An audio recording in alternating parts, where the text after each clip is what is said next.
The most question I received for my most viral video is, what is it really like working as a domiciliary carer versus working as a support worker? From the paychecks to the expenses, I'm breaking down into details to give you the full picture. So if you're considering of switching from a domiciliary care work to a support work, or you're considering of joining us in the UK, or even on your way to joining us here, I bet this video is going to be the perfect information for you to decide on which part to go on. If you have watched my viral video, which I'm leaving it on the screen, if you go on my page, you will find it. You understand that I used to work as a domiciliary carer, but now I work as a support worker. In this video, as most of you have requested under that particular viral video, I'm going to dwell much on the expenses. I know there is a great difference. They may just be the same items that you recycle every single day, but how much you spend on each item varies greatly.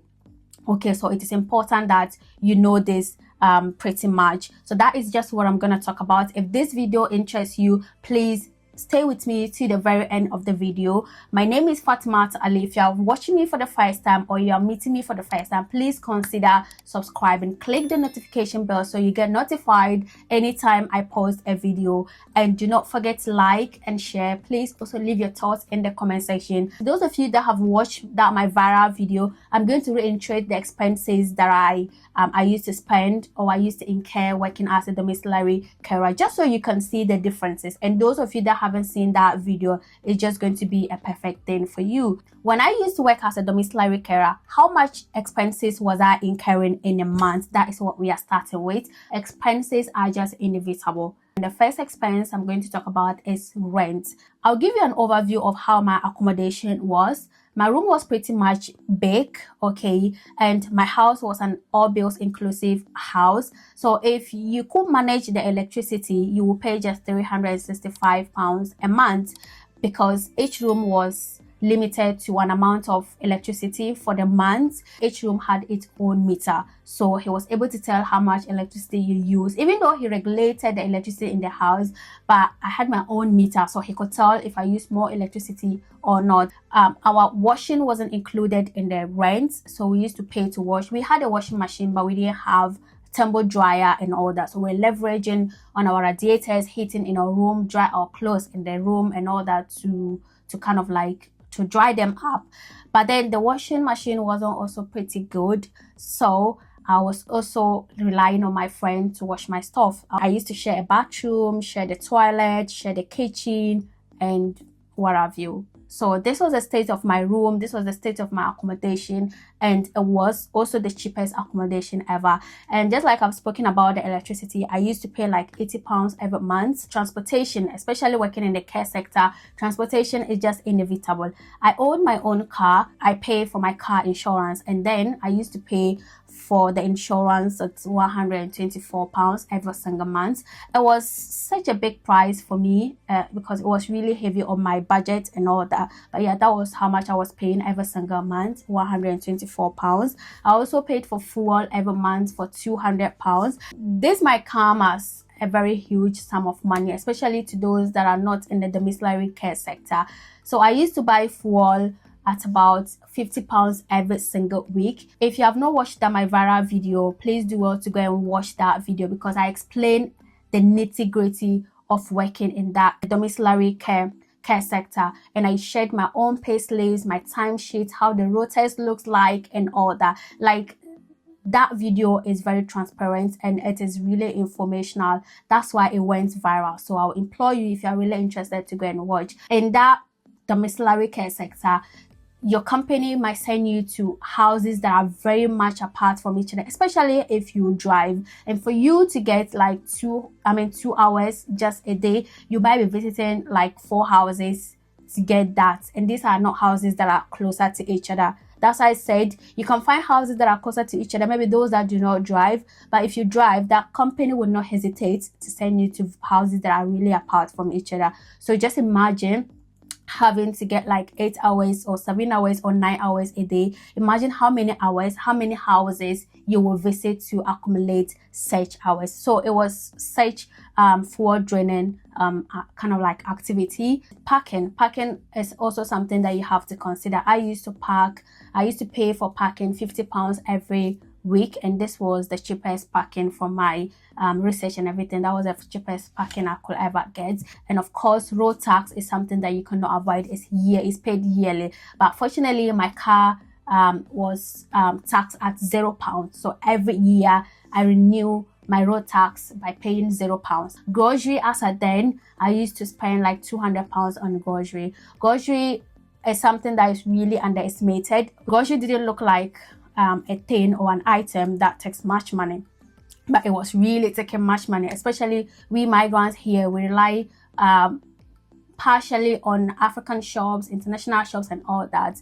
And if you are living in the UK, you understand that purchasing stuff from international shops is really expensive. For whatever reason, I used to rely on eating breakfast outside. I'll go to Costa, buy coffee, buy like pizza or sausage or just a pie or something like that for breakfast, because you are not staying at one place. And you can also have breakfast at 5:30 or 5 o'clock before you leave your house, because this is the time you are leaving your house. So you go and do your morning rounds and also have your little breakfast period, then you go and kind of like purchase something to eat. So when I took my time to calculate all this, I realized that I'm really spending £80 on this every morning breakfast anytime I'm out to work. And then the phone I was using was on contract, a 3-year contract, so I was paying £33.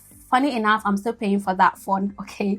And data plus airtime cost me over £45 every month. I know this is expensive. I remember when I made the viral video, people were like, that is too expensive. I know, just calm down. There's a reason why I was paying that huge money. First of all, £10 out of that 45 pounds was for airtime for direct calls. It's like an extra or add-on to my normal data. It gives me 75 minutes to call direct to Ghana. And I also went in for unlimited data because my house did not have any router or Wi-Fi or whatever. So I largely depend on my own data, which means that I have to go for the unlimited. I personally cannot do without miscellaneous expenses, miscellaneous funds like toiletries, skincare, makeup products, going out, shopping and all that. So I always put down £150 for that. I mean, I'm talking about us at then, £150. Sometimes your friend can just ring you, shall we go out to eat? Or you just ring your friend, shall you go out to eat and all that? Where's the money? You have to budget for it. Or you want to go and buy your cream, your soap, your makeup products. And contingencies is also something I see to be something that you are not expecting. Okay, so you might either spend it in the month or you might not. I've not been able to assign an amount to it, but it's something that I have always seen myself incurring. I'm talking about car breakdown, I'm talking about family emergencies or debts, whatsoever that you are not expecting. I remember when I was working as a domiciliary carer, prior to getting my own car, I was using the company's car. So I had an accident with the car. It was just a dent, like a scratch on that the front part of the car. So the company made me to replace the whole bumper, the whole front bumper. This was something that I wasn't even thinking I would do. In fact, when I even had that accident, I didn't know that I would have to replace it. I didn't know until they were like, you have to replace that. I saw the seriousness in whatever they were doing. They said they can't put it on their insurance, this and that. So I had to replace it. So yeah, just stuff like that. You just can avoid them. Or maybe a family debt, family emergency, hospital, you know, these kind of things. You can avoid them. So these are the expenses I used to incur working as a domiciliary carer. And how much was my net income? I was getting roughly about 1,400 plus net salary. I would just say 1,500. So make your own calculations, take away all these things and see how much is left. Okay, now think about the contingencies, because I'm not able to assign any amount to it. Okay, think about how much you want to put down for contingencies. I work as a support work now, and like I said, there is much difference. Okay, there is much difference in what you do every day. There's much difference in your paychecks. There's much difference in how much expenses stock up every month. And that is what we are going to look at specifically on the expenses aspect. The very first expense I'm going to talk about is rent. Now working as a support worker, how much is my rent currently? I pay £600 every single month. And my room, to give you an overview, like before, my room is an ensuite. I have my own bathroom. My room is pretty much smaller.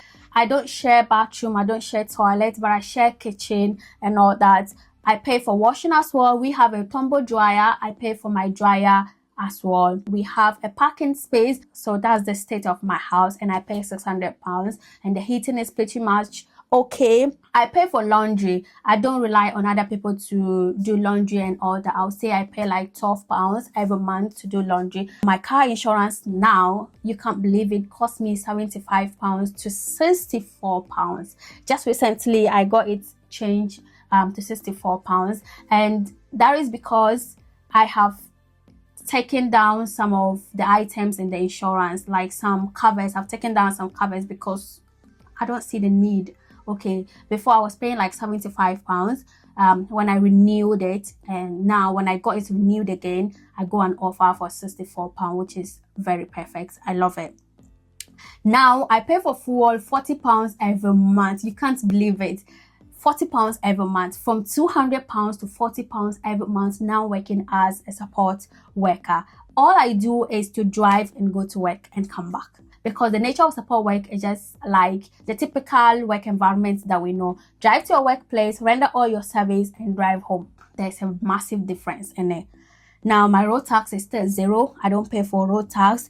Electricity is included in my rent. I don't pay for electricity. Grocery now, I would say because of inflation, I now pay for grocery like almost £300, because many things are really expensive. If you go to the African shop to buy stuff, you come out and you have spent almost £100, and it's just in one bag. That's the thing. Things are really expensive, so I tend to spend like close to £300 every month.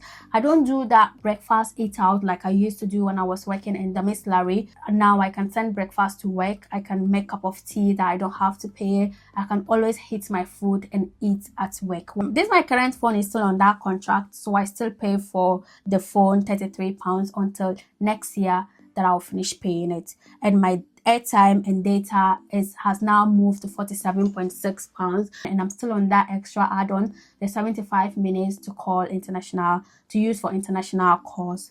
So the good thing is that the house I'm currently living in has Wi-Fi, and the contract I went on with Vodafone was for 2 years. So just this October 2024, the last day of October 2024, that contract ended. So I got like £12 every month. Can you believe that? £12 every month. I'm not sure if £12 will be okay for me, but there's Wi-Fi at work, there's Wi-Fi at home. I only need Wi-Fi when I'm outside of work and home. So I want to use the, I think it's 5 gigabytes. I want to use the 5 gigabytes to see if it will work for me or not. I'll say miscellaneous expenses now for me has now increased from 150 to about £250 because of inflation and other stuff.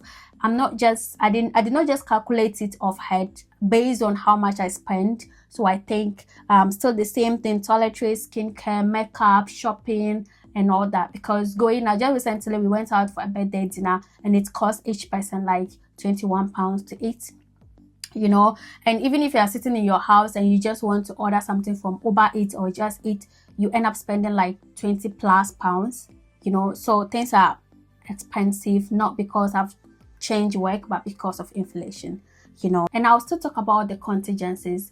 Just when I changed this week, I had an issue with my car. I went to do my MOT, and it didn't pass through. I had to order for headlamp. It wasn't the matter of headlamp. I had to send it for a body workshop and all that. At the end of the day, for it to pass its MOT again, I spent over £700 on the car. This was unexpected. It took a toll on my budget. So contingency is very, very important. And yeah, these are my expenses currently. And you can see that they are very calm, they are very mild, and they are quite favorable as compared to when I used to work as a domiciliary carer. And I would say that averagely how much I earn now with overtime is roughly about 1,800 to 1,900. That is with overtime, or not just with my normal thingy. If there are times that there are no overtime, then I'll be taking like 1,600 to 1,700. just doing 3 days in a week, 37 hours in a week. 39 hours in a week. So that is it. Actually, if you take off the total expenses from how much I earned, you will know how much will be left, okay, and how much you can save. I mean, it's not just about money and expenses.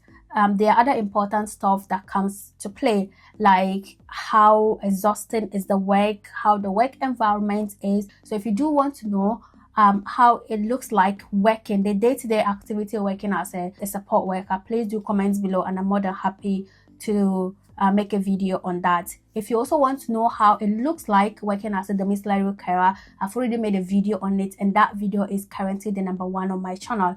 It's a viral video on my page, so please do all and check that video. You get all your questions answered with domiciliary care. Okay, I've shared all my pay slips, my timesheets, my rota, and all that. So now you have both on the expenses aspect and also how much I earned. I believe this video will help you one way or the other decide on which part you want to go on if you are considering the care sector in the UK. Okay, my name is Fatma Ali. If you do find value in this video, please don't forget to give it a like, subscribe if you have not subscribed yet. In fact, you have to subscribe. Okay, please do subscribe. If you have any question at all, leave your thoughts in the comment section, and I'm more than happy to attend to you. And also share the video to reach as many people as possible. I'm gonna see you in my next video, and for now, bye.